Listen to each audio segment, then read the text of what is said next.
Robert Benmosche took over as CEO of AIG after they collapsed in 2008. And of course, they collapsed in '08 from their horrible business decisions that preceded. So, for example, there was this wanton culture of deregulation going all the way back to Reagan and every president since, including, yes, Bill Clinton. Glass-Steagall was repealed under Bill Clinton. Bush only put the deregulation into hyperdrive and did even more of it. So we have his tax cuts for the rich and tremendous deregulation. Wall Street got drunk on power. They were able to do whatever they wanted to do. And what they would do is focus on making short-term profits and value that over the long-term viability of the company. So what you do is you sell adjustable rate mortgages, for example. You would go to somebody who isn't qualified to get a loan or a mortgage, and you say, yeah, it's all right, don't worry about it. Here, sign on the dotted line, you'll get an adjustable rate mortgage. Your interest rate will start out at 3%, and then it changes with the market. Eventually it would balloon up to like 13%, and they couldn't afford it, and it would all go bankrupt. It would all go bust. But what would happen is they sell the mortgage. They don't even necessarily need to take a down payment. They could even do a negative down payment. So the bank puts up money for the person as a down payment. It's a negative down payment. So there were no standards, no regulation. What would happen is you sell the subprime mortgage and then you turn around and package them all together and sell it off to another financial institution. So you don't take any of the risk. You shift the risk to somebody else, and you report big profits on paper because you say, hey, look, I sold an adjustable rate mortgage that's going to make us about 10% over time, right? So it was all a giant game of hot potato with toxic assets on Wall Street. AIG was front and center in this as well, right?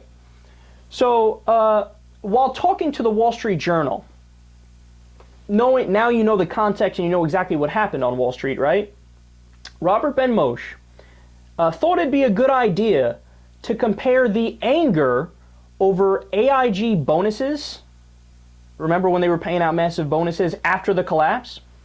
He compared the anger over the bonuses to the lynchings of African Americans in the South by white supremacists. Let that sink in. In fact, let me give you his quote. Quote, "The uproar over bonuses was intended to stir public anger, to get everybody out there with their pitchforks and their hangman nooses. And all of that was sort of like what we did in the Deep South decades ago."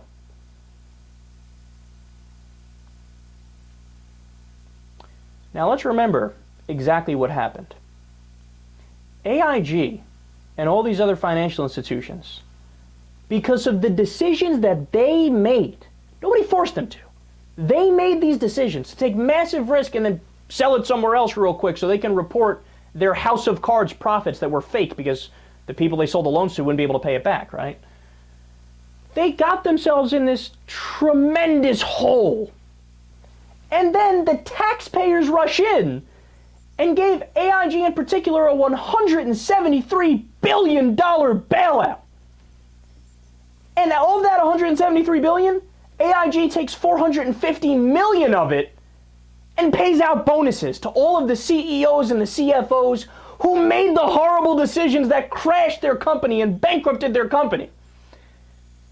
And then when the American people say, hey, you dipshits, why did you take our money, which we need desperately because we're feeling the effects of the financial crisis as well, why did you take our money that we worked hard for and give it to the people who are utter failures, who in a free market society, in a true capitalist society, would be out on the street because they suck at their jobs?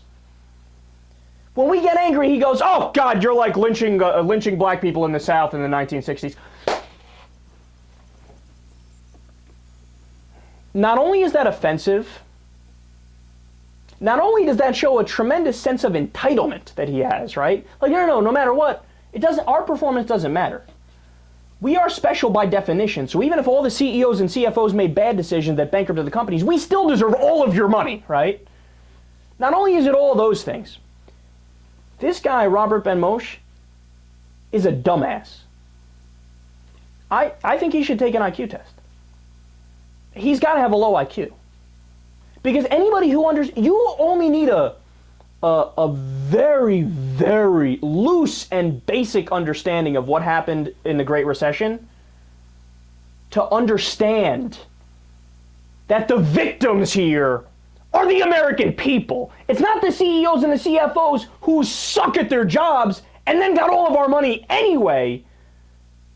It's the American people who deserve sympathy. It's the American people who are the victims.